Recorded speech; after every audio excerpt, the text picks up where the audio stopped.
Hello and welcome to the October 16th edition of still yet unnamed PC Gaming Podcast. We'll just call it the new 97.5. Have you seen on iTunes now? It actually says like Podcast X-13. It doesn't actually say GFW anymore. That's kind of an awesome name. It does. It does kind of have an just awesome like name. a random fucked up name. Like I was gonna ask what to call this fucker now, but now I know X13. Our listeners had a whole lot of suggestions. You say that with trepidation. Yeah, they were all really bad. I like the one that was like there were a couple good ones. I stress a couple. the Ryan Scott Hour, and it had your picture, and then it said white women only. Yeah, I don't think I want to perpetuate that false. Well, then you need rumor. to change your ways, Yeah, man. you need to dunk your fiance and find yourself Yeah. a mixed race girl. Yeah.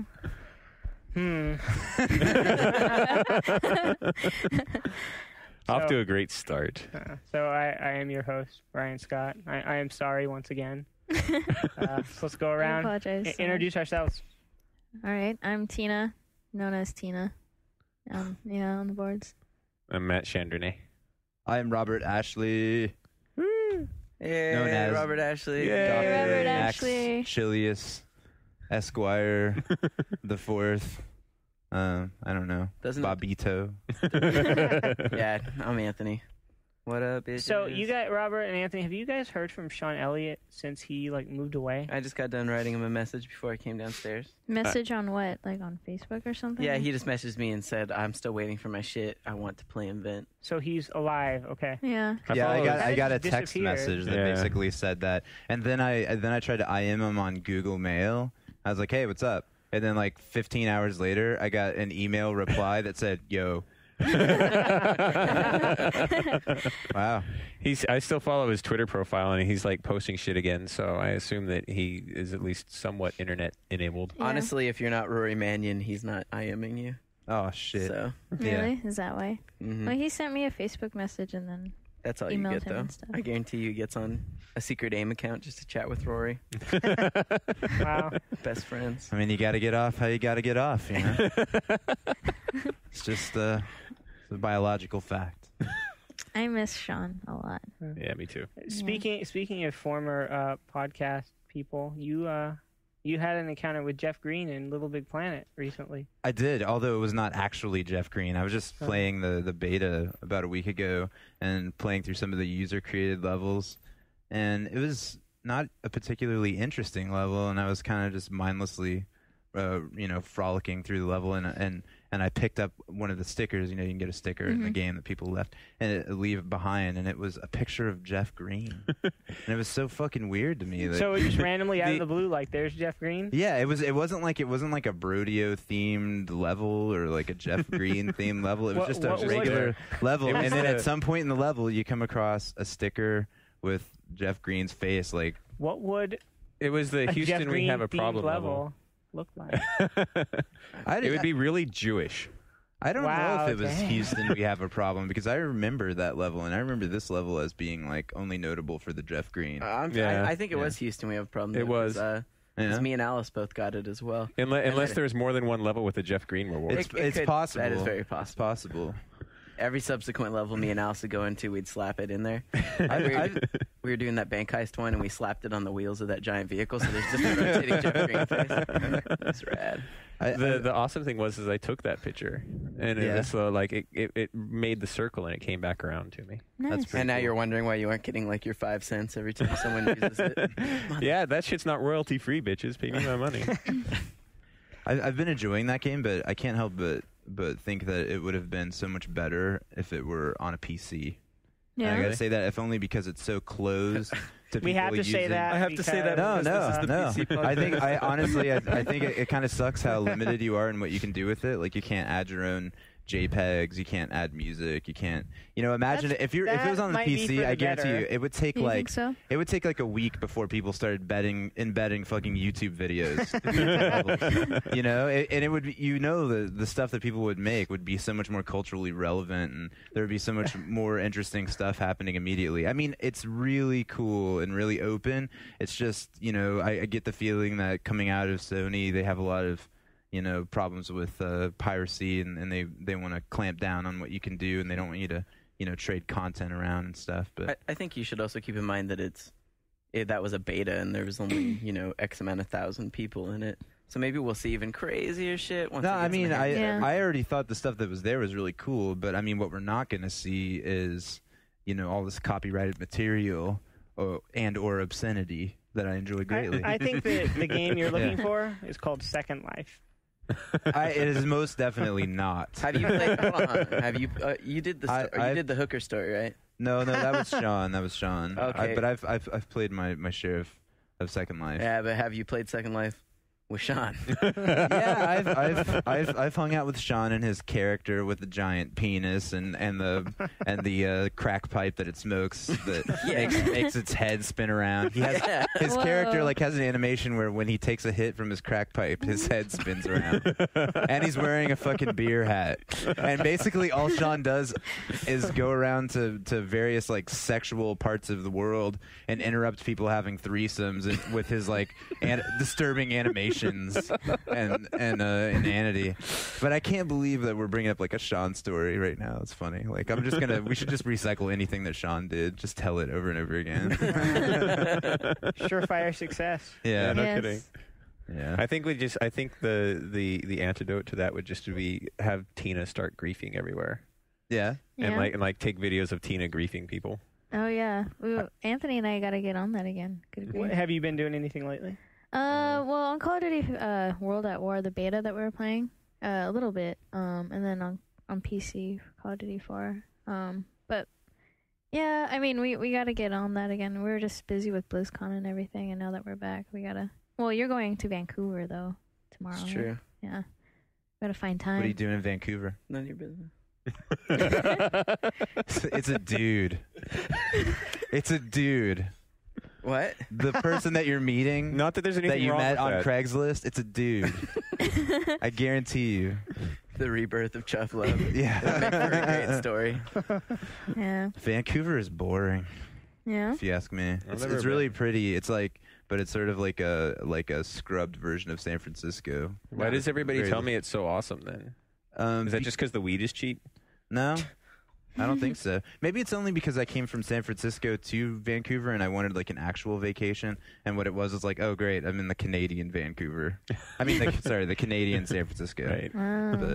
But yeah, I don't know.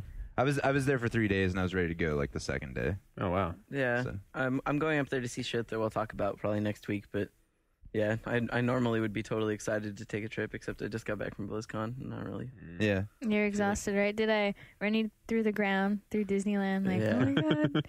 I feel Did you guys You went go- to Disneyland? Yeah. we Did you went go to on a Disney. teacups and vomit? No, No, man. teacups, none of the I sissy got sick rides. the first night though. I took him on Tower Wait, of there are Terror. non-sissy rides at Disneyland? Yeah, Tower of Terror. It was awesome, right? And I made Anthony hold his hands up, and he was screaming the whole time.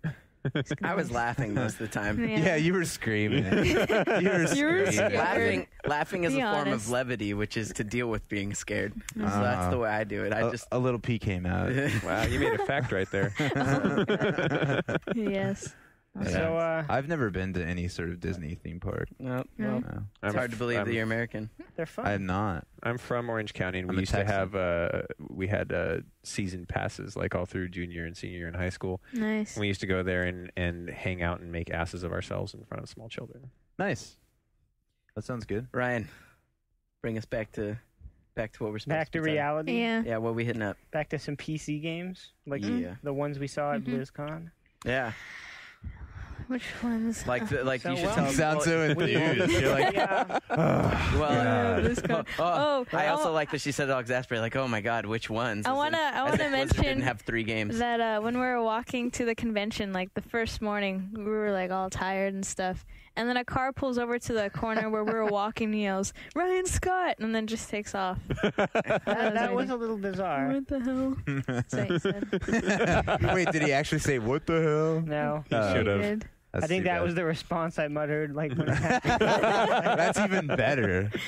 Yeah, it was amazing. So the moral of the story is, if you ever stop Ryan Scott on the street, make sure you follow it up with "What the hell." Yeah. Ryan Yeah. had many international fans come up and greet him. Yeah. There's It a was- few asshole pictures of us floating around there like we're important.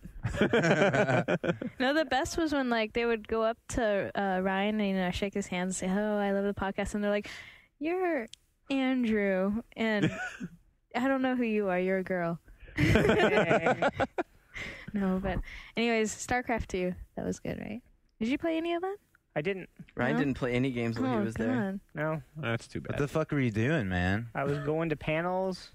I was live blogging. Oh, how was that? So was there an interesting panel, or did you just go because you had to go?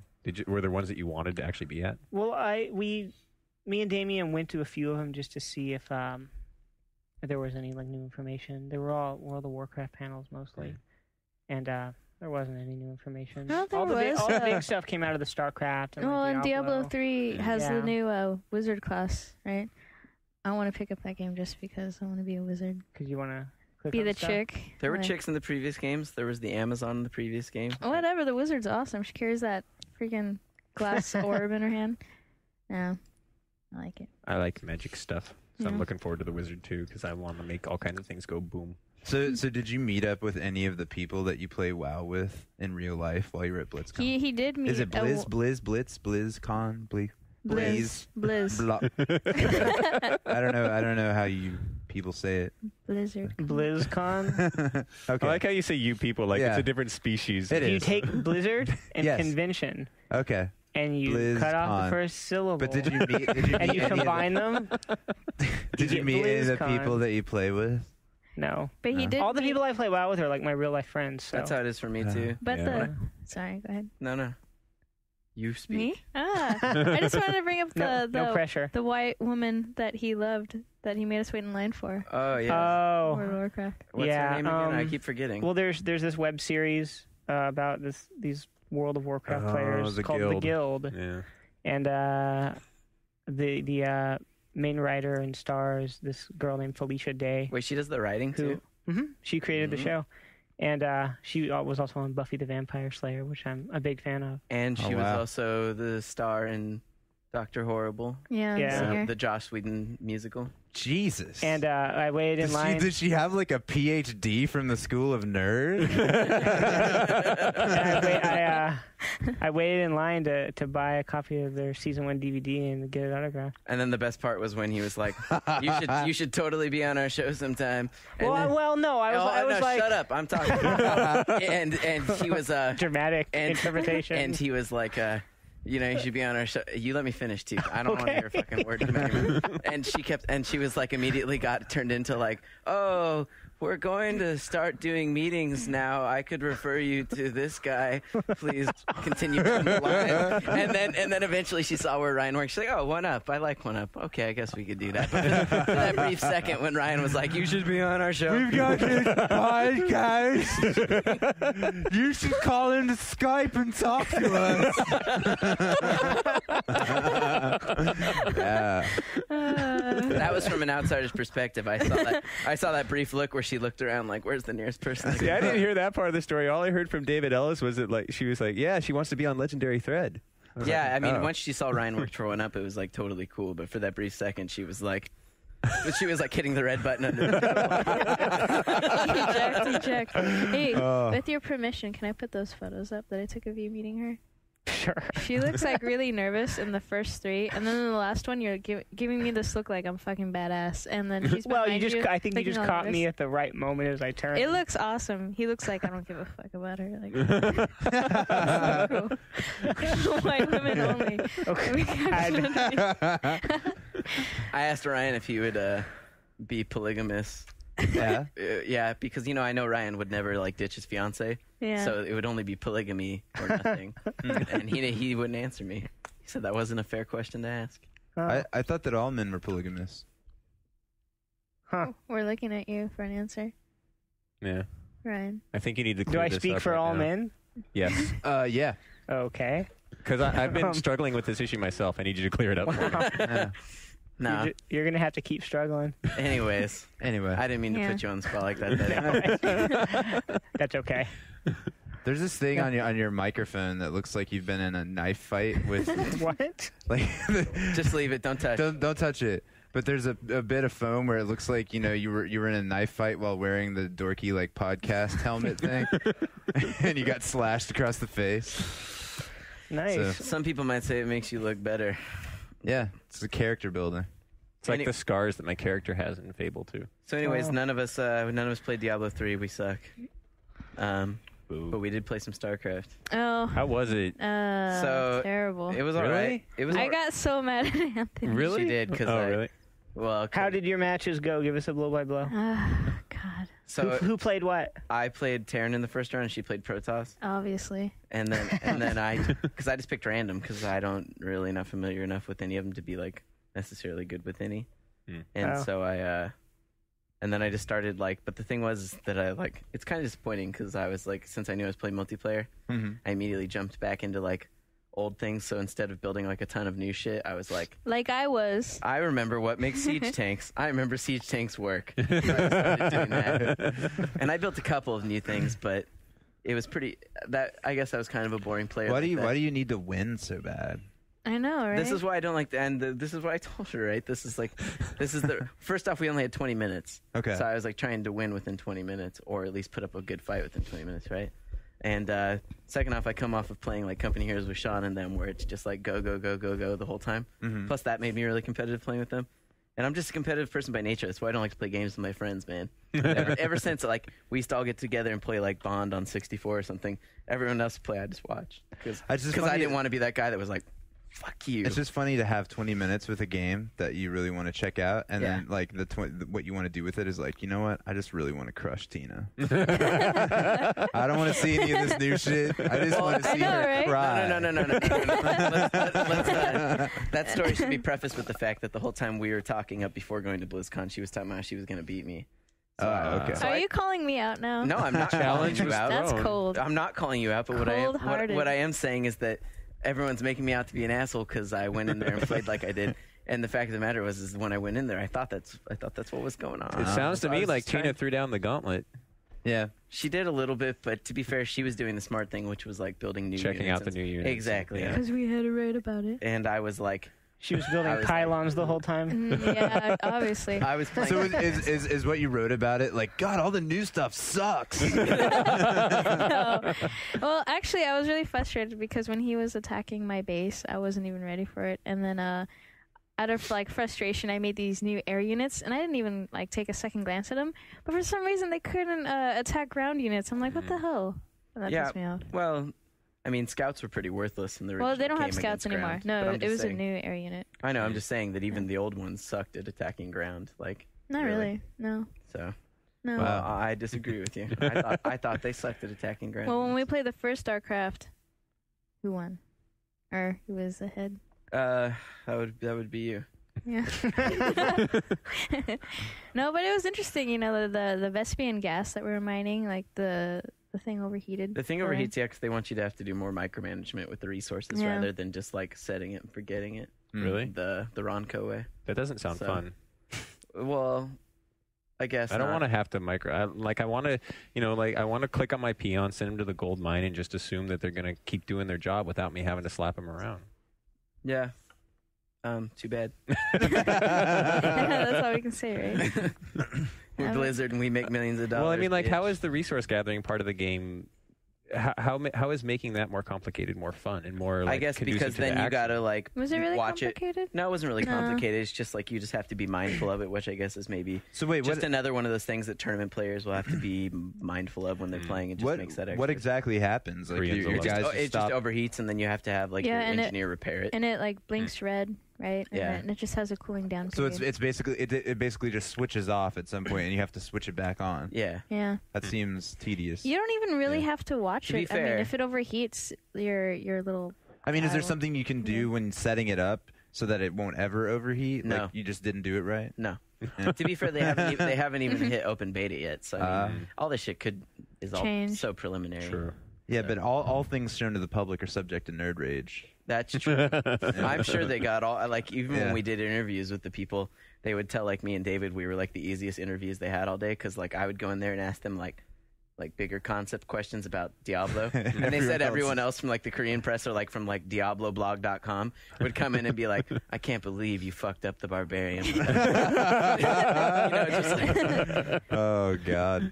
so they said they were like totally happy to answer all of our questions that were like about pricing or something like that. Well, that's that. Like you see that shit all the time with Blizzard games because people are so obsessive about them. Like when the WoW patch came out yesterday, like the first thing I saw was like, I was an ice mage up until this patch, and I'm never gonna play an ice mage again. In fact, I don't think I'm even gonna play a mage anymore. They're totally broken. You just see that happening. Yeah, people should definitely go back and read Ryan's live blog about the Q&A. The Q&A panel. Yeah. But it's a shame that maybe you can find like YouTube rips of the thing off pay-per-view because they fucking broadcast that shit on pay-per-view. That's no joke. Really? Yeah. No joke. Holy shit! I didn't know that. Yeah. Like they had cameras. in America? Yeah, they had cameras. Probably for Koreans too. They had cameras. It's a commercial. You paid for a commercial. Oh my God. But you would see some people get up there and be like, you've completely destroyed my paladin's ability to do long range damage. And it would be great because you'd see Ryan write his blog question, which would be like, "Sit the fuck down." That's Ryan Scott telling you that. And I can't imagine what it would be like to be a developer with a fan base like that. I mean, it must be a lot of pressure. I mean, they're constantly at risk of just having their own, I guess, like Martin Luther come from like South Korea. I know, right? And like bomb their headquarters or something. Scary fans. There were a lot of Koreans there. You're fucking with their entire life when you mess with their game. It's like it's crazy. They start pamphleteering campaigns. Yeah. Yeah. But yeah, we played. The big news with StarCraft is it's going to be a trilogy of games. Yeah. We learned that like the Zerg and Protoss campaigns are expansions. Right, but each one is like its own full game. 26 to 30 levels. Yeah, wow. It's great because like there's plenty of people on forums and just even just the comment section in the news story that we did who were like, oh, way to just bring money out of this Blizzard. That's the whole point. Well, look like. You know what? Like what? Like they're going to give you a half-assed product? When's the last time they did that? Yeah. But I can tell you, it was Justice League Task Force on the Super Nintendo. But also, like when people complain about prices, it's funny because you know how much something costs, whatever you're willing to pay for it. And obviously, they've studied it, and they've discovered that people are willing to pay a hell of a lot more for it, and they're gonna get their money. Well, if Blizzard is asking me to pay $49.95 every like 1 to 2 years, which is what it's gonna be. It's not like they're gonna churn them out. You think so? Yeah, but that's actually okay. But that's my biggest problem with the game. Isn't the fact that they're separate expansions, but it's the fact that I'm gonna have to wait a year to play through the rest of the campaign for each one. Well, what you could do is you could just wait until all three of them are out as a battle chest, and then you'd get exactly the experience you want. Yeah. Well, I mean, they've said that the stories are going to be. I mean, there's going to be like kind of ending points. Yeah, every story is self-contained. But I think, it's all part of a larger. So what happens with that? I mean, like obviously people are going to be using all of the characters in multiplayer. Well, the multiplayer is they didn't know 100% what they were going to do, but obviously you're going to be able to play all three races in the multiplayer. You just have to prepay for the other two games if you want access to the... No, this is a horrible rumor. I heard that was true. Yeah. No, I mean, you're going to be able to blog play... about it. I will. Yeah, you're going to be able to play multiplayer with the first game that goes out. That's just weird because like then you got to figure out all the stuff associated with each race, like that's because they're doing it for people that aren't punk bitches. Well, you know what? We asked. I see. We interviewed Rob Pardo, who's like Blizzard's head overlord of all development.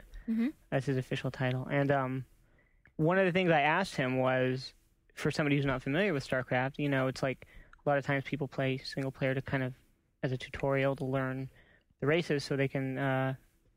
Competitive and multiplayer. So what happens with these other two factions? His answer was just Korea. Well, no. I mean, he said that what Blizzard feels is that single player isn't really that much of a tutorial. It deviates so far from like kind of the sort of experience you get in multiplayer that Extremely true. You can't treat it that way. So it's true. Okay. So I don't think that's an issue. Yeah. Well, People that according play- to Rob Pardell, I it's don't not think- going to be I an don't think it's issue. an We'll see about this 3 different versions of the game, you know, when the economy really fucking tanks. And they'll be like, do you want all 3 for $30? That's Yeah. when you buy. Yeah. Or it'll be like all 3 for $300 because their dollar's fucking worthless. That's entirely possible. Although now, well, anyway, don't get me on this. But he also suggested that, like in the future games or campaigns, that if there were new units or something, that they would possibly have a patch or something. I mean, for that would make multiplayer. sense. They've Yeah. done that with the things like Company of Heroes and stuff. They've patched in units. It's not like there isn't precedent set down for it. But will they patch in shit for free is the question when they could fucking monetize it. When they've already talked about monetizing things on Battle.net Yeah. as it is. Yeah. So Yeah. Oh, that's What do you think? What do you think they're going to monetize on Battle.net? Are Just, they going to go like full on microtransactions no, with no, that no. bullshit? I think it's gonna like the way it was described was a lot like World of Warcraft, where you could monetize like if a person wanted to transfer like something to another account, like on WoW, when you want to transfer a character to a different server, you pay $20 for that. Right. So they want to find ways to do that, like maybe change your Battle.net account name. They would charge you like $5 for that. Wow.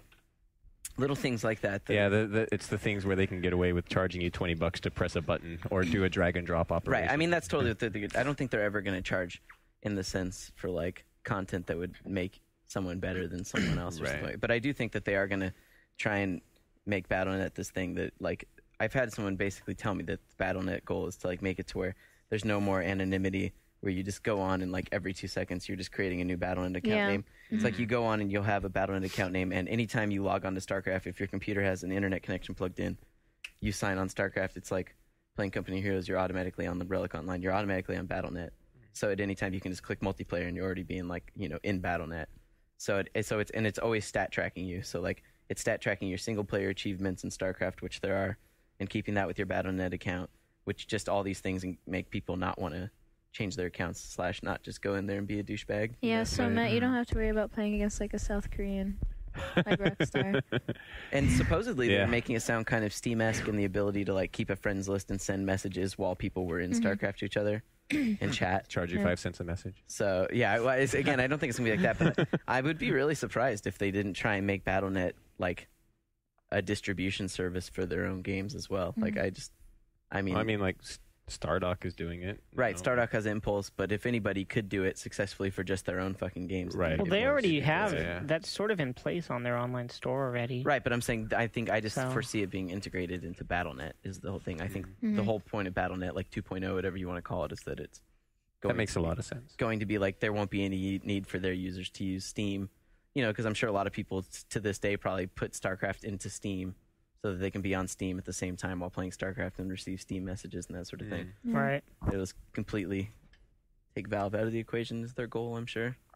And if they can, once they get enough people, if they can Hateful. find a way to monetize it, I'm sure they will. Yeah. So what else did we see at BlizzCon? Saw a lot of people dressed up in costumes.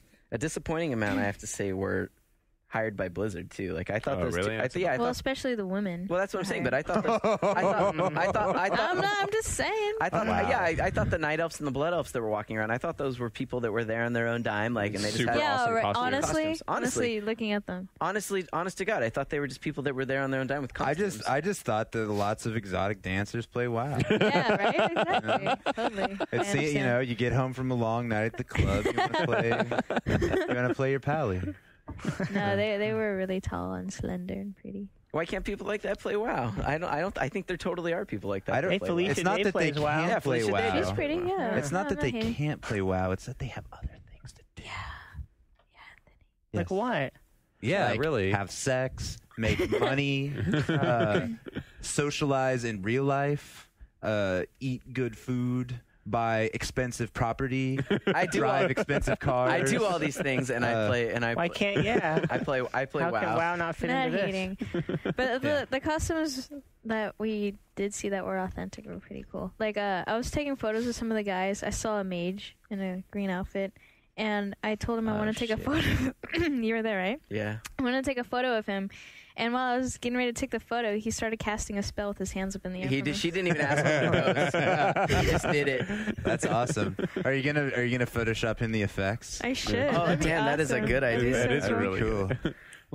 Lightning bolt. There was this one dude that was he was dressed up as a warlock that we were running around like interviewing people and doing random stuff. No, but you like, were interviewing people. We were just watching. Yeah, Oh. that was fun watching you interview people. you were my floor crawl. We were your entourage so that people would take you seriously. dang my bodyguards. But there was this one dude we interviewed right at the end that we walked up and we were like, can we interview you? You know, he's like, oh yeah, you know, I'm over all the people who have made fun of me. Like, what's one more? And it's like, it's sad that at this convention that the dude just automatically assumes like we're gonna make fun of him. Wow. Yeah. And we were like, you know, they're like, we're not gonna try to make you look stupid. Like, And then the come first on, like we're question here is covering. like, why are this- you such a douche? even if you had been like, what spell can you cast for me right now? It wouldn't be you making fun of him. It'd just be like you having fun with it. Like Yeah. You know what? But the best thing about real, authentic, good old-fashioned American nerds is that they don't give a fuck. Like, you should not give a fuck about what other people think of Especially you. when If you're at really a BlizzCon. nerd. Yeah. Just enjoy it. You know, you got your thing. That's the best thing about it. You are a rugged individual who has a taste for something a little odd. That's all what right. that's what it feels like Yeah. at PAX. You feel like you're surrounded by a bunch of nerds that are happy to fucking be their nerds. well, Yeah. it's But, just like- a gathering of a subculture, like Yeah. a Yeah. subculture. Yeah. But I wouldn't say that we're not nerds either, though. So Oh, I would never mention say I that. I wanted mean, to the whole make fun of them. The whole thing is my plans right now is I'm like checking the clock because I have to meet Philip so that we can go comic book shopping and I can pick up my pre-ordered games, and then after that I plan on sitting around eating shitty food and under my Star Wars poster and playing games. I mean, I don't have a lot. I just Yeah. mean, though, like, as a subculture, the best thing about nerddom is just people's willingness to just be themselves. You know, if you go see, like, a cool band in a club full of hipsters, they're all, like, staring at each other and Yep. worried how they look, and they're jockeying for position in this Dude, that was lame-ass last night. world. I was just the place Yeah. last night. It was exactly like that. Yeah. But, you know, people who are, you know, into nerdy stuff, they're comfortable in their Like own skin BlizzCon. for the most part, you know? You know, It's admirable. You know where I except do- if they're trying to get involved. You in know a where relationship. I do Yeah, do that's feel true. some of that sometimes though amongst nerds is amongst like people that are involved in gaming press sometimes. Yes. Yeah. That you do still get some of that nerd elitism that I'm just like, fuck all you guys. Yeah. Man, fuck all those people. Yeah. But It's a competition to be like the coolest nerd, which is the most hilarious, stupid thing possible. I'm a nerd knight with many nerd squires. Yes. Didn't you guys think that it was a little too dark in BlizzCon, though? Yes. I always felt like it was nighttime. I guess, but I mean, It looks like it looked. I didn't go obviously, but it Yeah. looked like E3 to me. You know, that kind of thing. Yeah. Just I that guess to kind of me dark. it Is it felt like darker? it felt It's a like lot darker. also too dark. it felt like a Journey concert the whole time Look- you were there. like any time Yeah. Torn Mage might come out and just start rocking a song.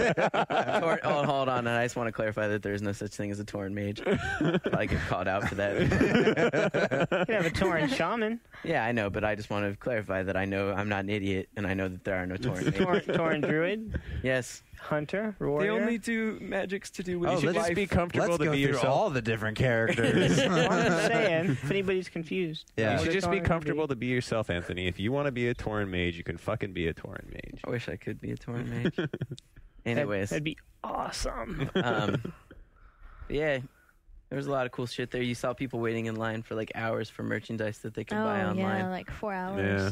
Why? Crazy. I overheard that there was a discount, though. That's why. It had the whole Disneyland vibe too. You know, like it's just like The I was line telling ride. Tina. I was telling Tina when we were in Disneyland, it's like you know, that fool did something amazing where people pay to go into his park, and then on top of that, they just like want to, after being there, they just want to buy his shit. When they leave. Yeah. It's like the same thing at BlizzCon. I paid $100 to be here, and all I want to do is buy more shit. Please.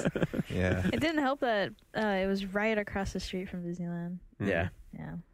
We were all excited the whole time. So Have you been to Anaheim before? Yeah. Oh, okay. Plenty of times. Huh. Just a little kid still. Like, yeah, like that. Oh, well, talk about your cactus cooler.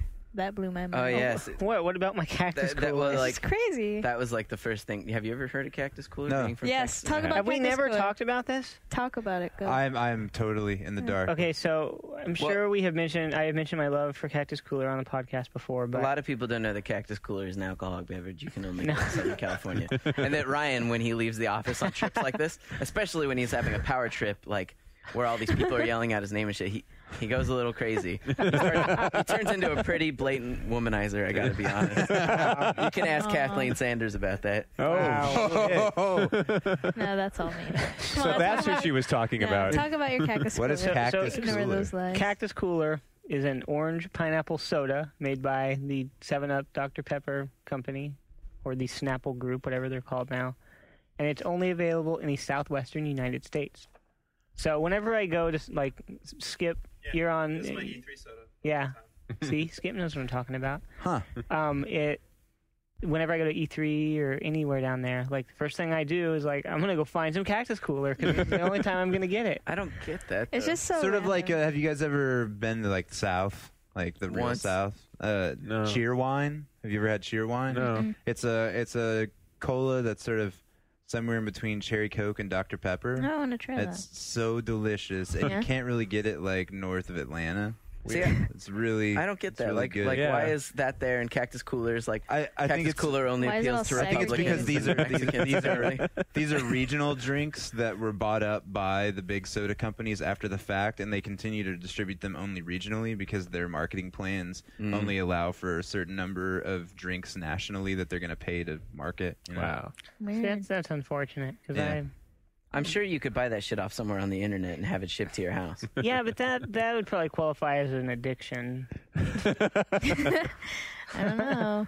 Well, it was funny when we were there at BlizzCon. Like one of us, I can say who, was like, "Oh my God, Disneyland!" the whole time, and then you're like, "Cactus Cooler." No, I made everybody go with me To on the way back to 7-Eleven. dinner. Back from dinner, yeah, to 7-Eleven and looking for Cactus You bought like Cooler. 5 of those. I did. Have you ever made a cocktail with one? I wonder what kind of drink you could make. It's actually, if you look it up on Wikipedia, there is a drink. I would not know about that. It's yeah. What's the alcoholic It's called drink? Cactus Jack. Yeah. Cactus Jack. Why do I feel like you're bullshitting? I swear. Hold on. I had to look this up on Wikipedia. Yeah, do 'cause want- I didn't prove believe this. you. I do Yeah. want to. That is true. It is That's called true? Cactus Jack. It's Okay. Jack Daniels and Cactus Cooler. I'm not lying. That was on the Wikipedia page at least. So Right, right. Who the hell? Somebody didn't believe me that this like existed. Me. Yeah. Okay. Or my friend Joe. Oh, so I had to look this up to prove to you guys that what Cactus Yeah. Cooler was, and then I found it. It was awesome. And the label looks so weird. It looks so like circa 1980 or something. And then I just pictured Ryan like What's wrong with holding that 1980? and like Nabba Zabba in the I'm other gonna be hand. honest. I think the reason the Cactus Cooler label looks the way it does is because they're trying to get in with the audience that buys what's that Mexican-made soda called? You know, like Jarritos? yeah, they're just trying to get in with the Ritos card. It looks identical. The label yeah. like very looks Cactus Cooler. So this is like the I was about to say. So- this is the white person's attempt. Yeah. So it's like Bud Lime. Yeah, Yeah. exactly. Bud Lime. It's like you guys really think you can get away with charging $6 for lime flavored Budweiser? Jesus Christ. Artificially flavored. Yeah. It's just got a little bit of citric acid in it, and it's Yeah. like, oh, it's lime flavor. Yeah. I went up to my family reunion in August, and like there was a bunch. It was up in Idaho and in Montana, and there was a whole bunch of people up there that like stocked their fridge with Bud Lime. Wow. Yeah, so now you know the demographic. Delicious. I could buy a Budweiser and a lime. I'm not above, squeezing a lime now and then. Right. So Just cutting it up. It's not it's what possible, and it will save you a couple dollars at least. So I hear. Anyways, So what comics did you want to buy, by the way? I actually don't know, but I do need to go pick up my game pre-orders. Oh, and then I'm buying a Walking Dead calendar. That's the main reason I'm going to the You're comic buying shop. a Walking Dead calendar. Yes, and I would buy a Walking Dead T-shirt if I found one that I thought was cool. Is the But so- calendar on your taskbar not enough? I'm not even planning on writing on it. I just Just want for the pretty I just want to pictures. hang it. No. you can't Okay. buy. You're an adult. You can't buy a calendar and not use it. A calendar is an item with utility. I have a phone that has a calendar on it and all that shit. I just want this to support. You don't need an explanation. If you want it, go get it. Yeah. Robert Ashley Nope. Why are you giving him a hard time? You talked about nerds being nerds. Let him be who he is. All right. But this is just a little over materialistic, perhaps, And then to buy a calendar that you're not going to use. Just saying. I want it for the artwork. Oh, look, There. he looks hurt. Oh. I was gonna say, I wish you could see the look on Anthony's face right now. He's like a puppy dog. Aw. Damn it, I'm sorry. I'll buy you your damn calendar. Never worked with my parents. What games are you picking up? You said you were I'm picking up SOCOM and Dead Space. Nice. Good move. I played Dead PS2 Space. games. That game is fucking awesome. Yeah. It is like the most amazingly well put together Western game I've seen in a long time. What game? Dead Space. Dead Space. It just has a kind you of mean polish Western that, as in whitey-whiteys? no, as in like the U.S. or Europe. I haven't played a game. It has this kind of polish that I associate with like sort of top tier Japanese games. Like, have you played video games?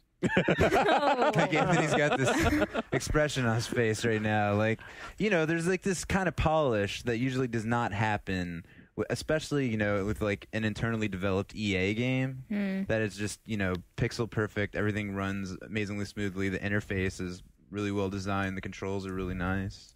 It's kind of ridiculous in that you're supposed to be on this scary spaceship doing some life-threatening shit, but really you're like the world's most overworked super, and you're just going around like fixing everything that's broken in the spaceship. So you're like, oh shit, the engines are down, go fix the engines, and you go down to the engine room and fight a bunch of shit. They're like, oh no, the satellite array stopped working, we need to contact someone. So that's all you do throughout the game is going around fixing shit. And so it's a little ridiculous in that sense, but it's a great action game. And there are some really scary enemies. Like they've got this, I don't know what they call it, they've got some sort of enemy who looks like a football player who's naked and mutated, and whenever you run into him in the game, he's always like way across the room, like 100 yards away, and you'll just hear.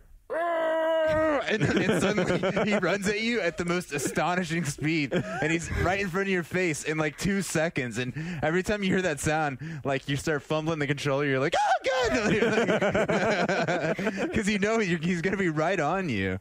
And like I don't know. There's something about also the fact that the game's economy works so well. They've really got this thing down there like Resident Evil, where all the choices you make with what to do with your money like really matter. You don't have that much money to go on, and you want to make your weapons better and your suit better, but at the same time you don't want to end up with like no ammo, and so you're constantly freaking out about not having enough money and trying to skimp on ammo when you're fighting people, and so you don't want to panic.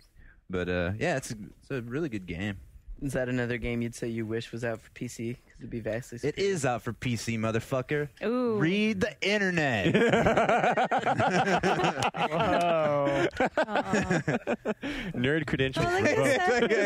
Anthony. Wow. Wow. Okay. He's Actually, I think the PC version doesn't come out for like another couple weeks. But it is going to be on the PC. But I would imagine that it'd probably be better. Anthony's like, I'm I'm fighting so many ways to kill all of these people right now. Are you? Am I at the top of your to kill list now? Yeah, you must. You he were must be. actually on the list the way it was written. Who Yeah. else? Who else was on the list? Ryan. Is that it? Well, Jeff and Sean, but they're dead. Yeah. Then.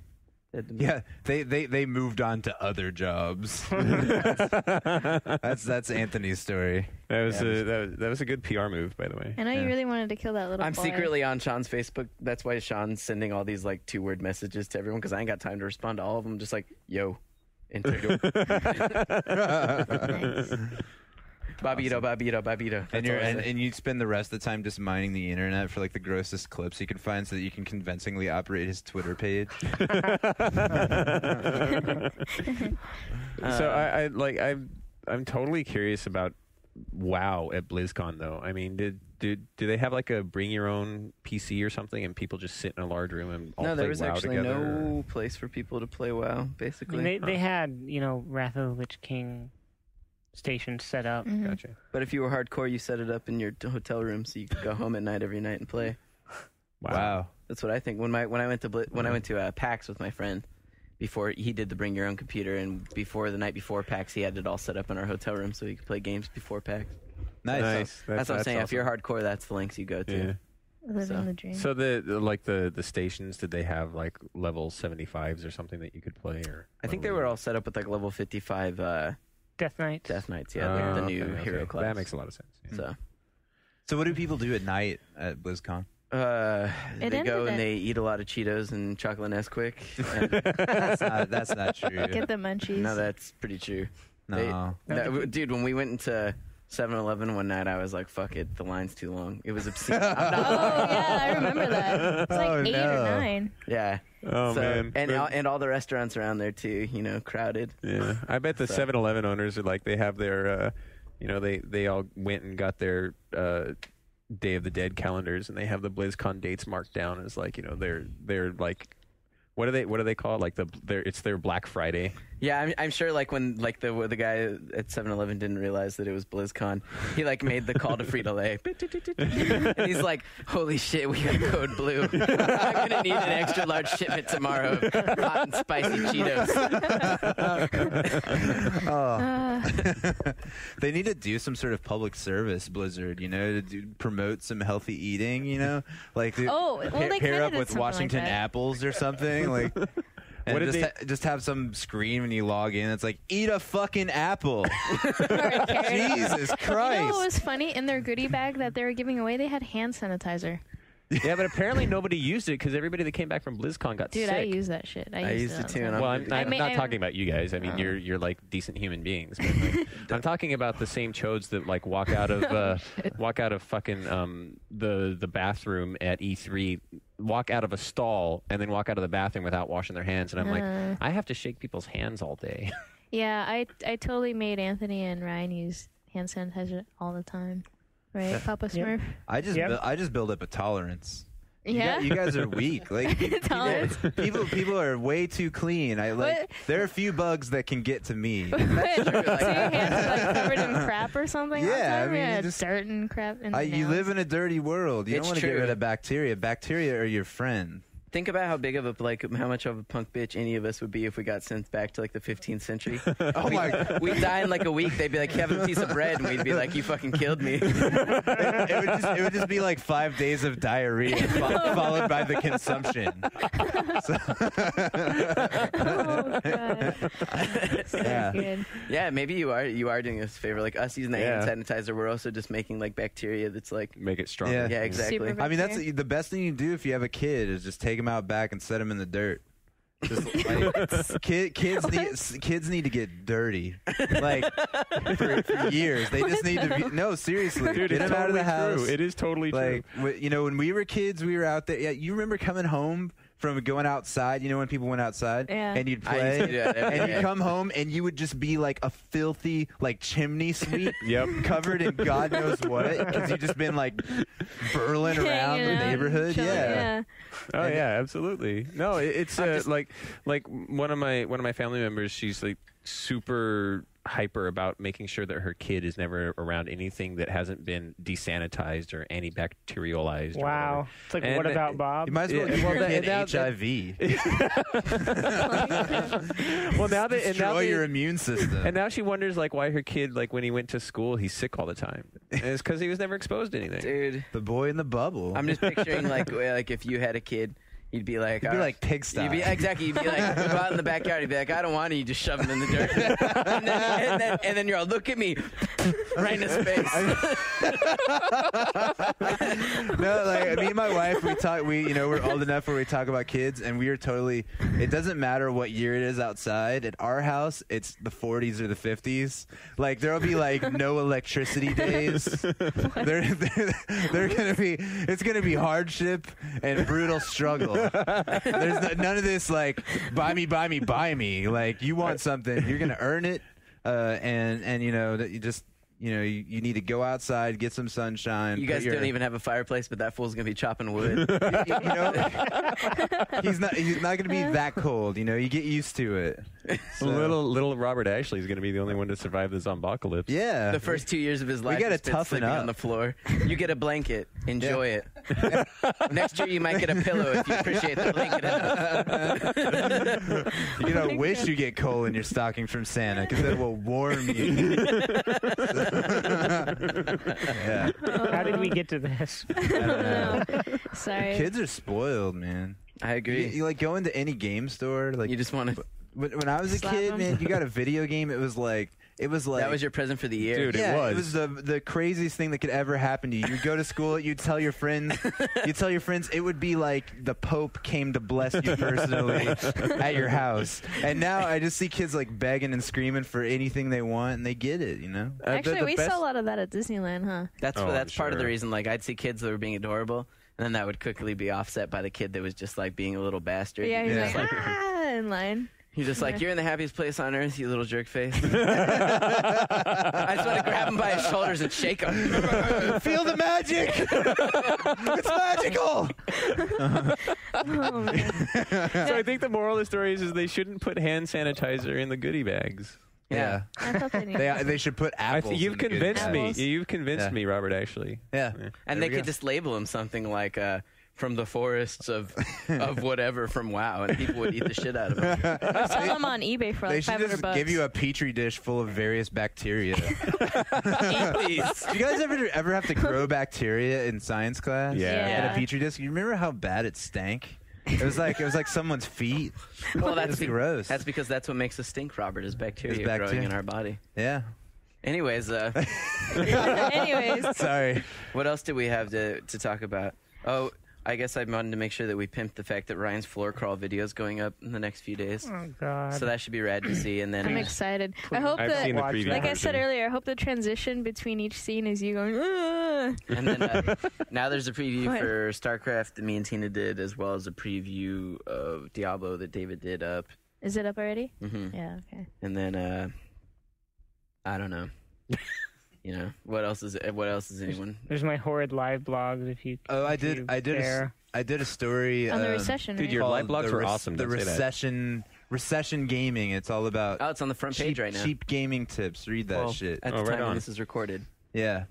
You know what's funny? I interviewed the guy from Cheap Ass Gamer, Yeah, that site, to try to get tips from him, like on how to get games cheap, and he was like, I don't read Cheap Ass Gamer. And I was like, wow, thanks. And so instead I talked to my friend who's like, like a fucking corporate attorney in DC, but who's the cheapest person I know. And he had like the dirtiest, most guerrilla ways to save money on games, because it's just like this guy who refuses to pay full price for anything, and his tips were so much better. I'm like, you were in the wrong business, man. You could have a website. Yeah, but Cheap Ass Gamer, the whole reason that guy's successful is that the users do all the work for him. Yeah, He just provides a place for them to do it all. Yeah. That dude doesn't have to worry about paying full price for games because he buys all his games with the money he makes from because all the money he makes, most of it is from people going to Best Buy or what's that Japanese website that buy Japanese games, like PlayAsia. Everyone goes PlayAsia. everyone goes through him and he gets all that money. He always talks about it on the podcast he does about how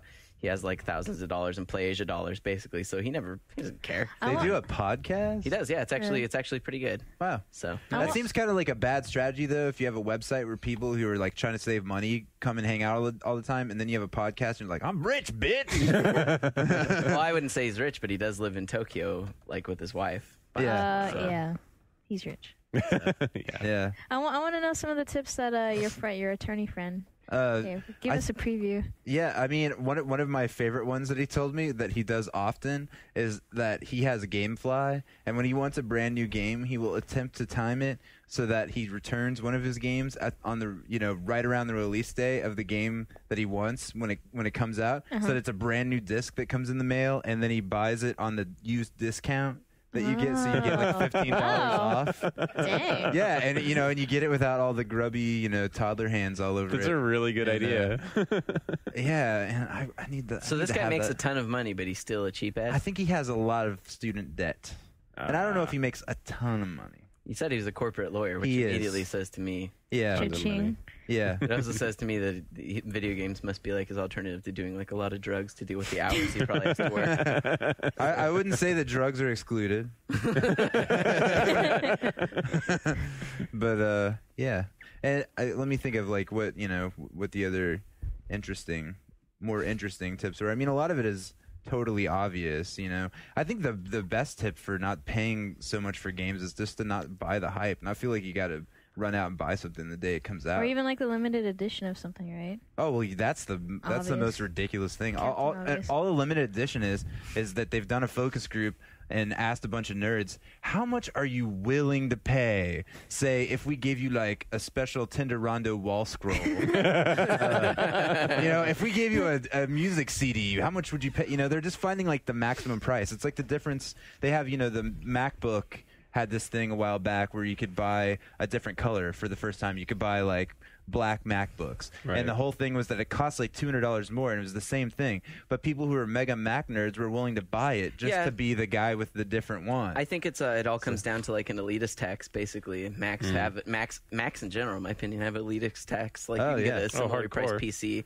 Yeah. And it's just like there's an elitist tax if you want to be like having the Gears of War 2 tank on your shelf. Shut up. There's an elitist tax. Don't go there. Don't go there. Hey, you were the one that brought up not buying special editions. I'm just saying. Well, I usually don't, but you know. But they got you on that one. You're like, They- I'm such a Gears fan. I'll tell you, like the way that I'm the gonna way buy that they special always editions get me of is when games, they. too. Yeah, I do it. I do lot. it occasionally as Yeah. well. Well, like where they always get me is if they include some kind of like making of thing. Yeah. Because that shit is endlessly fascinating to me. That gets all the same people who buy the Criterion collection of DVDs. I mean, it's like the same sort of fascination to them. I mean, I've thought about paying $10 more, you know, like even when it was like Lost Planet, because it came with like a fucking figurine. I'm not going to lie. Yeah. So. It's like when Radiohead put out In Rainbows and they had that stupid special box set that was like $100 for records and all this crazy stuff. Or like the people who would brag about like downloading the album and like donating $1,000 to them. They're like, wow. Donating. Yeah. Thanks for covering my portion. I can understand that same sort of nerd fascination. I mean, like, you know, I did that today with my favorite band. I own all their CDs, but today I bought all their vinyls just because I wanted what to band have is them this? on my shelf. It's Murder like, by Death is the name Murder of the by band. Death? Oh, I like Murdered by Death. Yeah. Murder by Death. That sounds quite light and fluffy. I used a Murder by Death single in one of my animation projects at school. Nice. Murder by Death is an excellent band. Are they like a harmony based like folk group? So it is like folk music, but it's more really? it's more like sad semi-evil cowboy music is the best way to describe it. Except they have a Wait, so it's not metal? No, it's not. That's what I would have thought too. It's not at all. It's like sad evil cowboy music. Like the first album. I never thought of it that way. The but first I like album that I heard of theirs, which is "Who Will Survive and What Will Be Left of Them." That's the name of the album. Yeah. It's a themed album that's all about demons attacking a Midwestern town. So the whole album, start to finish, is about demons What's attacking. your fascination with the dead, man? You got the zombie comics, the band who does a concept album about demons invading a town. Yeah, I was a religious studies major in college. Religious studies. So I mean, that does it. So I assume you're gonna buy Left 4 Dead when it comes out. Yeah, I'll be buying Left 4 Dead. Hopefully. I'm playing tonight. Are Yeah. you? Oh shit! That's Yeah. awesome. Oh yeah, you and I are going He was like, together. "Are you? We're going together." Oh shit! Oh my god! I would, again, I would totally go to that, but Ryan, the reviews overlord, has given me like 3 things due for EGM on Monday. So Dang. Yeah, but how much time do you really need to put into We Cheer? Hey, don't even talk about that. That hurt my feelings. What? So that was like one of the first games they gave me to review. And that shit doesn't, that doesn't even work. So I was playing the same damn song for 4 hours. I was like, I'm not retarded. This is the easiest song. What were you going to say We there, should Ryan? probably wait till the review is up to All talk right. about it. All right. Yeah, you don't want to break embargo on We Cheer. Well, There's no embargo because the game's out It's on already retail. out. But I did actually have to. I had to drive all the way to Anthony's place just to confirm that I wasn't retarded. Insane. Yeah. Yeah. Honestly, like I offered to review We Cheer. Remember, I was in your office and we were going over stuff, and you're like, "You want to do We Cheer?" And I'm like, "Yeah, I want to do that." Did I say it like that? I think, yeah, like you said it jokingly, and I was like, "Hell yeah!" Because reviewing a game that, I mean, I don't know anything about the game. It sounds like an abortion. Wow. and like reviewing a game like that, reviewing a game like that is just so much fun. Exactly. It I was is. about to say it sounds like an abortion. Robert was about to whisper in his You better be careful. Be careful of You what? better be careful. I have some stuff I could sign you up for. that You know, probably. It's like the into it. best, worst game ever. yeah, that can be. It can be a lot of fun. Although I did once have to review 50 Cent Bulletproof, Oh, God. God. which I was the lead review on. So I played through all the way because it had like story segments with Eminem and shit. And so I was like, I felt like I had to beat this whole game, and it was the most irritating 3 days of my life. And it was, at the time, my wife like didn't know better. Like she does now, and she stayed home to work. She was like researching her dissertation, and so I would just be downstairs playing 50 Cent Bulletproof and being like, "God, motherfucker, God!" Like it's so frustrating, and like impossible. Like your AI friends are horrible, and the aiming system was the worst thing. Anyway, it was fucking 50 Cent Bulletproof, okay? And I had to play the whole thing. It was the worst. So there are bad games, Okay. but We Cheer sounds like a good one. Good, bad. Yeah. I agree. Yeah. Yeah. Oh, by the way, Ryan, I wanted Papa Smurf. When am I gonna get the my comics, the Tiny Titans? Oh, you're a Tiny Titans fan, aren't you? Yeah. Yeah. Why does this You feel guys like are a like- scene out of a porno? It's,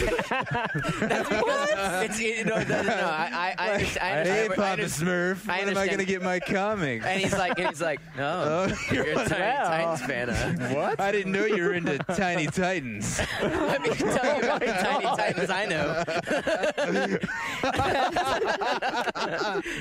Oh, man. Like the one between it. Now I'm just picturing like Ryan on the cover of a porno called Tiny Titans. That makes sense with Ryan's He's just stature. butt naked, and it has one of those like stars blocking out his genitalia. I can't breathe. Oh my God. Wow. Wow, just wow. Okay, I'm sorry. All right. Can't breathe. So in Awkward. Robert Ashley's non Earth 2 porno Tiny Titans universe. No, Tiny Titans is a kid's comic about the Teen Titans. Except they're Tiny Titans because they're little kids. And they go to like superhero kindergarten. So someone was like, "We need to make Teen Titans accessible for younger people." Yeah. Wow. Don't hate on my comic, dude. But it's really good. It's a cool comic. Yeah. Yeah. Wow. How many It's got issues of it have you read? There's 8 out Let's right be now. honest. No, there's only 8 out right now. You haven't actually read Seriously. any of them, and you're just saying that. I think I read the first 3. You read the first See, one? like what I'll do is I'll buy comics. I'll go for like 5 months and just buy comics and never read any of them. And then I'll sit down and be like, I'm going to read this That's how I entire always do it. run. Yeah. So eventually I will read all of them. It's not about the story, it's about the artwork. Yeah, really. the artwork is really nice. Yeah. You have That's you like had Art another balance. book on your sometimes desk. I don't buy that Art about balance. people who are into comics.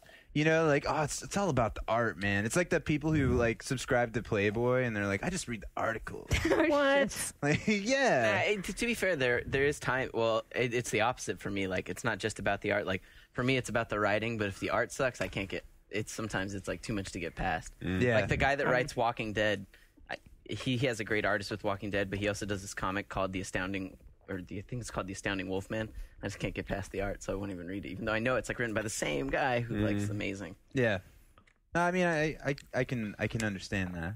Yeah. It's sort of like a Family Guy, which I can't watch like 5 minutes of because I can't stand the way that it looks like a horrible Sunday morning, comic strip. Like, it looks like something that my parents would have read in the 70s or something. Well, it's Wow. like the limit. It's the limited animation of it that pisses me off because like I was an animation major in school, and so I see all the shortcuts that they take, and it just makes me mad to watch it. Yeah. But I'll still watch it if I'm like. To me, it's just the extremely characters. bored. It looks like, like they're related to Ziggy or something. Oh, God.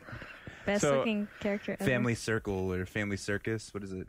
Yeah, Family Yeah. Circus. So let me ask you guys that are like PC podcast veterans here. I really want to I really want like to play DirectX 10 games, but I realize that this is going to require a Vista upgrade. And like do you think in the long run it's worth it to play like Crysis and Clear Sky, and everything with like all of their DirectX 10 bells and whistles. I don't know. Should I it take the depends on fucking how much plunge? you hate Vista. I don't really hate Vista. It doesn't bother me. Yeah, and since they released the service pack and stuff, Yeah. it's like gotten way more optimized for gaming, and so it's like it doesn't get nearly as many crashes or things like that. So yeah, I mean, it's not a bad idea. I just haven't upgraded myself just because. Web browsing was really slow for me for a while, but strangely, Google Chrome, which I think at this point I might be the only person on Earth who still uses. There was like I love it, man. Yeah, it's like 10 times faster than Firefox. Yeah. for me. Alright, I don't know why. Does Flash work in it? It yet? is. Yeah. Like I have trouble with it. Does Because for me. Firefox That's is new. really slow for me. I don't know why. Hmm. Yeah, You know- Anthony's looking at me with like disgust. Are you like a Firefox freak? Or something? I think he's hated you this whole podcast. No, I don't. No, hate it's Bavito. it's a false. It's a false. Yeah. No, I remember being excited and emailing everybody, be like, "Chrome's out, Chrome's out, Chrome's out." Yeah. Make it the sound. And do you even and do you even use it anymore? Not anymore. Yeah, exactly. Well, whatever version I have, has issues. So I totally dig Chrome, at least on my. Yeah. I wonder if it has like different Vista and XP issues, because on my XP box at home it runs great. it's XP I'm running on. So The This- whole thing locks up all the time, despite like their insistence that like no problems are localized to specific tabs. Wow. Well, that's not the case for me. Flash doesn't work in it. Wow. There's no goddamn bookmark management tool, and it drives me up the wall because I have like 10 years worth of bookmarks that I've never like organized, so I can't quickly find any. Gotcha. anyways, I'm just saying. You're so disgusted. So anyway, I'm just pointing out the fact that our podcast is derailed into talking about Yeah, web that's browsers. horrible. Anyway. And that if we're not talking about web browsers and the content in the context of Well, like, I talking tried about to- Flash games, I tried to bring in a legitimate PC gaming You did. Vista discussion. you thing. did very legitimate, and I think the answer you want is the Vistas. Yeah, I It think is it's worth totally it. worth it. get at you this some point. Vista. If you really want fine, DirectX yeah. 10 bells and whistles, I just don't care myself enough to have upgraded yet. But I do kind of I can be a graphics whore when it comes to games. Like a game with really, really excellent graphics and environments can suck me in and like make me forget about some of the other flaws. I am willing to admit. that's okay. No one else here is willing to admit that. You're on your own. I'm on my own. That's okay. Did you like I'm Mega used to Man standing 9, alone. Matt? I haven't played it yet.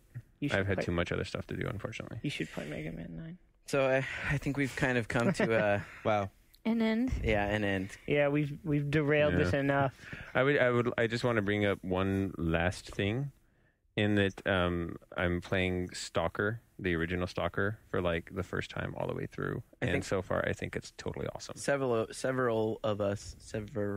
members of our podcast will be playing that for. Won't be on this though.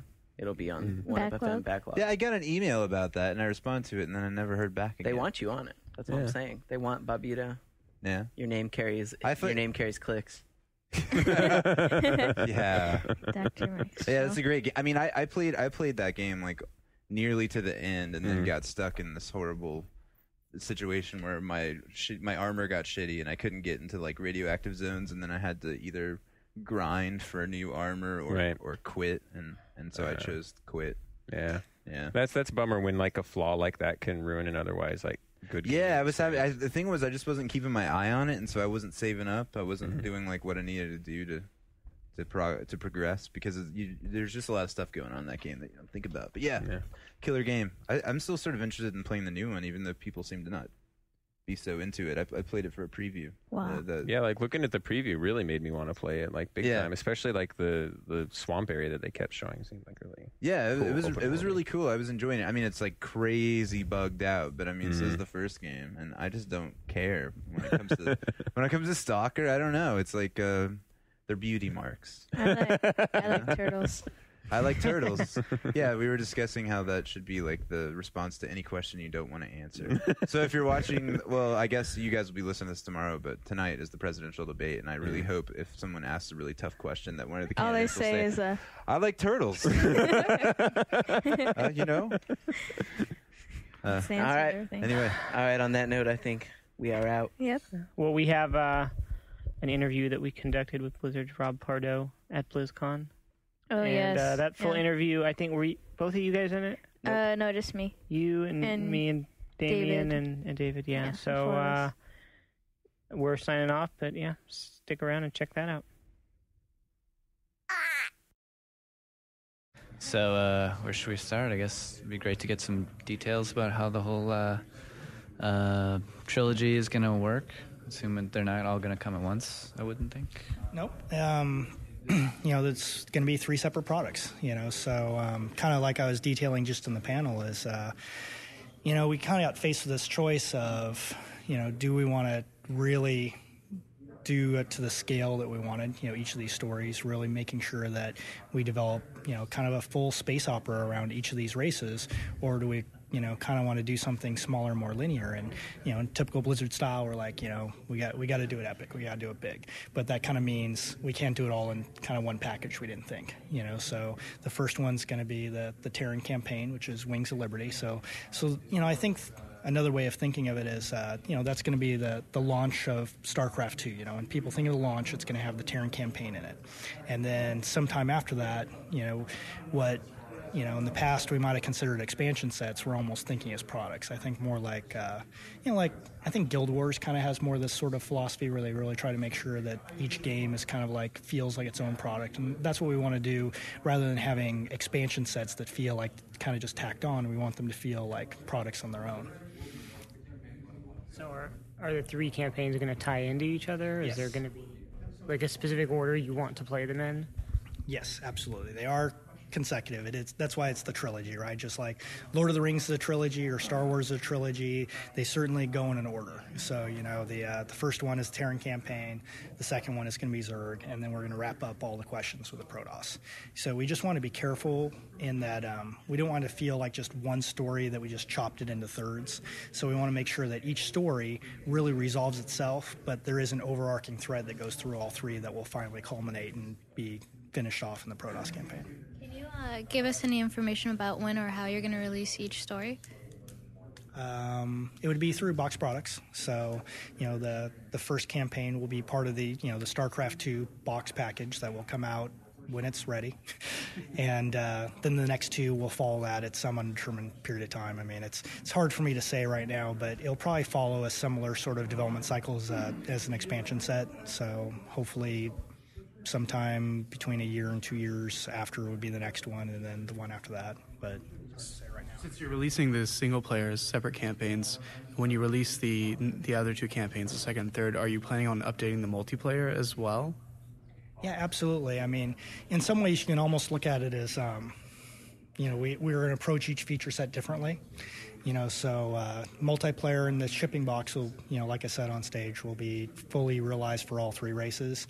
And then what we do for, let's say, the second product with Heart of the Swarm, I don't know what the multiplayer feature set will be yet, but we'll absolutely be adding to the multiplayers also. I guess what I'm getting at is that, say you have someone that buys the first game but doesn't necessarily buy the second or third game, will the multiplayer, will it be sort of partitioned out against one another where someone who only has the first game can't play against someone who only has maybe the third game? Yeah, I'm not sure how that's going to work yet. I'm not sure if we're going to kind of go with more expansion rules that might require the first product or not. I'm not sure how that's going to work yet. We're kind of have to determine that in the future. I don't have a whole lot of experience with StarCraft. I kind of got into the RTS thing after StarCraft came out. But so bearing that in mind, let's say, I get this first game. It's the single player is all about the Terran. If I don't know anything about the Zerg or the Protoss, is there going to be something is there going to be some kind of basic tutorial, something that's going to kind of teach me what those are? Yeah, absolutely. We still want to do a tutorial for each of the races. We're even kind of prototyping some ideas for a multiplayer tutorial too that would center around each of the races. Because, in the past we've kind of taken the tact of the single player kind of teaches you the multiplayer. But kind of the fact of the matter is it really doesn't. It may teach you the races to some extent, but single player plays so different than multiplayer. Because in single, it's, kind of learning the missions, going at a slower pace. It's, figuring out how the mission works, almost like puzzle solving in a lot of ways. And, the enemy doesn't behave at all like an online player does. So we decided that if we're going to teach you multiplayer, let's teach you multiplayer.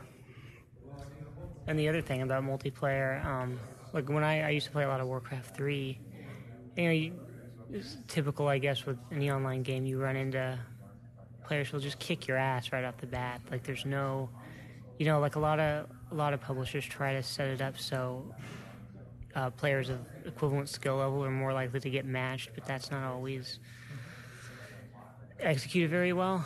So are you guys doing anything that will make that happen a little better? Well, I definitely think what you're talking about is a matchmaking problem. The trick is, how do you get people of equal skill to play against one another? And I agree, in Warcraft 3 you still saw some of what you're talking about, but I would say if you look to the games previous to Warcraft 3, I think Warcraft 3 was a big step up in matchmaking, and I feel like for its time period it did a pretty good job. That doesn't mean I think it's perfect, and certainly with StarCraft 2 we're adding a lot more into our matchmaking system to try to kind of elevate it to the next level.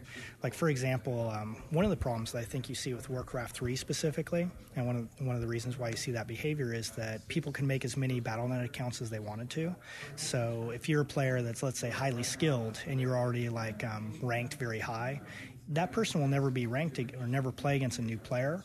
But if he goes out and makes a brand new Battle.net account, then we can't track him, right? Because he made a totally different account. So to the system, he's 0-0 record again, even though he's actually highly skilled. So that's like an example of something we're going to try to do for StarCraft 2. We're going to put a limitation on how many Battle.net accounts you can make based on your license. Based on how many games you've bought. If you bought one game, then you get a Battle.net account, and then you can't just go off and make new ones for free. So I think that's an example of how it would help. You have there's like an achievement system attached to the game this time, right? Yes. Yeah. No, we have. We're going to add achievements to StarCraft 2. We've obviously announced in detail how it's going to work in World of Warcraft, but it's something we want to do for all Blizzard games, so that you can kind of get achievements and compare across games. So I played a little bit of StarCraft downstairs earlier, and I noticed that Protoss is missing scouts. And I just wanted to know if there's going to be a way to maybe add them in later on, in terms of maybe like making your own multiplayer map and including them. And can you explain more about how, more about the customizations that you can do later on? So those are two kind of big questions, but that's okay. So scouts are definitely not part of the Protoss anymore, and that kind of goes to a design philosophy of how we develop StarCraft 2. When we're developing the game, we didn't want to just take all the old units and then add twice as many units, because that's really just going to make the game more complicated. It's going to make each of the units not quite as pure in purpose from one another. So we kind of took the tact of, we feel like StarCraft's at a good level of complexity, and part of that is what are the different sort of units and how many are there. So when we started developing StarCraft 2, we wanted to make sure that anytime we added a brand new unit, it kind of had to take the place of an old unit. So that's one of the reasons why you might not see scouts, or some of the other units that are missing, like vultures or wraiths, or a lot of really fun units that didn't leave because we didn't like them. I love all the StarCraft 1 units, but we did want to make the gameplay different. And the primary way we do that is through adding new units, changing some of the old units, keeping some of the old units, but still keeping the complexity the same. Now, as far as it relates to modding in the map editor, you'll definitely be able to make your own units, but you'll still be somewhat constrained by artwork, right? Like, we're not necessarily making scout artwork for you to be able to play with, but you could certainly take an existing unit and make them play almost exactly like the scout from the first game. Can you talk at all about any potential ways that you might like to evolve Battle.net as a platform? We definitely have a lot of things that we want to do with Battle.net. There's not a lot that we're really talking about concretely yet. It's something that I'm sure at some future time I'll either do a panel or presentation or a story to try to really in detail go through it. But Battle.net's extremely important to us. We don't view it as just an online gaming platform just for any of our games or matchmaking. We really want it to be a premier destination for online games. Because we finally are getting to the point where we have kind of multiple online games that are popular at the same time, and we really want to have a service that is as good as anything out there and hopefully better. So an example of that might be the achievement system, which is something that's going to be new across all of Battle.net, where we actually want to have a way to kind of unify your identity across all Blizzard games so that, achievements work. So that's one example. Matchmaking is another great example. I really feel like, again, for its day, Warcraft 3 had great matchmaking. There's lots of games out there that kind of took cues from that, and that's something we again, kind of want to bring to the next level. we're huge into esports. We really want to support the esports community out there through ladders and tournaments. So those are some examples of things that we want to really provide, but we have a lot more stuff that we're going to talk about at some point in the future too. So when you were working on StarCraft 1, I'm sure you guys never really imagined that it would take off as such a competitive, professional game. So now that you know that expectation is there for StarCraft 2, how does that kind of change the development process for you guys? Just awareness more than anything else. I mean, each game surprises us, I would say. You think you kind of know how people are going to respond to it, and there's always surprises. So certainly the rise of esports and StarCraft itself being almost a national sport in some place like South Korea was surprising. But the way we develop it is we just make sure that we keep in mind that audience. We don't develop to them, but we definitely are aware of them. And they also end up being a great resource for us, too, so that when we're actually balancing the game, back when we did the first StarCraft, we didn't have pro gamers that we could watch play games and help balance the game for us. I had to play the game, was playing ladder games every day, at my skill level, trying to make sure we balanced it. And now we have professional gamers around the world that we can invite to our betas and help us. Any others? You should tell our listeners about that shirt you're wearing. The Rainbow Domination Diablo 3 shirt. Yeah, so obviously after we announced Diablo 3 and everyone got to see the game, there was an interesting little backlash from some of the previous fans that really didn't like how much color we're using in the game. And specifically, there's kind of one scene that had a rainbow in it, and people would kind of point it out and going that we're going all soft and, we're, not going to be true to the original Diablo, which, we've of course kind of refuted since then and talked about that we're still going to make the game gritty and bloody and gothic and all the things that we've done before. We just, wanted to have an art style that was kind of freshened up. We want to take the opportunity to kind of add some color and some vibrancy to a lot of the environments, but that doesn't mean that they're not still going to be evil and spooky. But since the fans decided to, backlash a little bit and make online petitions, we thought we'd have some fun and make a T-shirt just for the team that was all about rainbows and unicorns and soft and cuddly things, and put the Diablo 3 logo on it. So that's what I'm sporting today. So in the presentation you had, you mentioned Kerrigan's Dream Movie sequence being added to the Terran campaign. Is there any other ways you guys are going to try to catch up new players into the story that haven't necessarily played StarCraft 1? Well, we're certainly not going to retell the StarCraft 1 story, but we want to make sure that for the people that haven't played StarCraft before, that we don't assume that you know the story. So when we introduce the characters, be it somebody like Raynor or Kerrigan or somebody new like Tychus, we want to make sure that we're treating each of them as new characters to the audience. And where we have, and it was just a great opportunity for the Kerrigan Dream Cinematic to be able to even show something like that cinematically, because, once, if you're a new player to the StarCraft universe and, you kind of see this monstrous character as Kerrigan, you're not really going to understand, quite the level of that tragedy unless, you've actually kind of played the first game or seen this cinematic. Anything else? This is a little off topic, but is there an update on the World of Warcraft movie? Not really right now. It's something that, we continue to develop. We've been talking to different directors, and the script itself is under development, but kind of no major announcements to talk about. I have another question about the trilogy. Are all three games going to be non-linear? Oh, yeah. Yeah, that's one of the reasons why we made the decision we did, because we really want to have a lot of player choice within the missions and, certain other types of mechanics depending on the campaign. So, we want to try to make it as branching, as interesting as we can within each of the campaigns.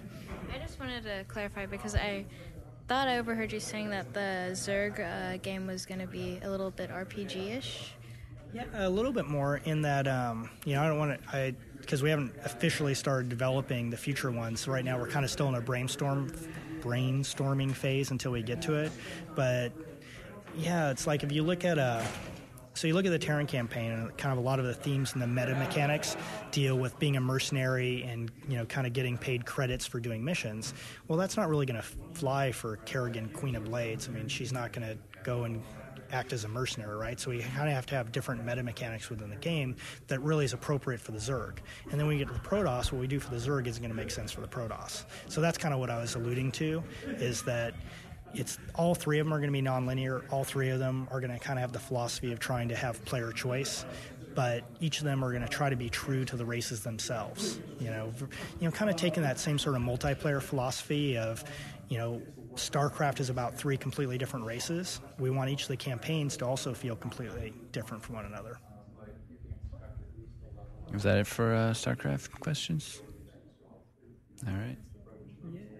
How you liking Warhammer? I've only played a couple levels in Warhammer, so I don't have a strong personal opinion yet. It's tough for me personally, just because, do I want to get into another MMO, or do I want to play WoW, or do I want to play the other 20 games that are out there? So I haven't got too far in it yet. So if you haven't been playing too much Warhammer, what are you playing these days other than obviously StarCraft 2? What am I playing? God, I play a lot of different stuff. So let me think. Got to think about all the games I've been playing. So actually, I've been kind of on a casual gaming kick lately, strangely enough. Like I played Peggle Knights recently. This little Cooking Mama type game called Order Up I've been playing. Yeah. So I've been playing that a little bit lately. What else have I been playing? One of the older games that I kind of come back to a lot is Civilization 4, because I never got around to playing the Beyond the Sword expansion, so I was playing that a little bit recently. Love Team Fortress 2. Oh, I know what game that I played recently I'm really excited about, but it's not out yet. But luckily, Valve opened an office down the street from us, so they let me come over and play Left 4 Dead. That's going to be so awesome. I want to go over there and play that every day, but I don't know if they'd let me. What Team Fortress 2 class do you play? I play a few different ones. I probably like the engineer, the sniper, the heavy the most between those three. So it's kind of interesting in Team Fortress that everyone kind of has kind of favorite classes, but I love TF2. Well, we have to cut it short. But I have one quick request for the third game. Can you add scouts back in? Oh, that's so nice. Since you asked so nicely, I'll definitely consider it. I have one question to take us out. What class do you play in WoW? Oh, see, I play all the classes in WoW. What's your main? Your main. Frank Pierce was actually willing to answer this question earlier today. Yeah, but the thing is, we don't allow Frank near class design, so he can go ahead and say that without being accused of being a favoritism. So yeah, I'm going to decline to tell you my main. Foiled again. I play all of them though, so I play all the classes. The funny thing about classes or races is, since I'm pretty involved in the design, I kind of get in. Each time I develop one, it becomes my favorite while I'm developing it, and then once the game shipped, they become kind of interchangeable to me. It's so different as a gamer versus a designer, because as a gamer, I can talk about Team Fortress 2 because I don't have personal design attachment to them, but with WoW or with StarCraft or something, it's they become kind of like your children, so you kind of love them all. I know it's a lame answer, but it's actually kind of true. So, all right, thanks a lot. Thank you. Yeah, absolutely.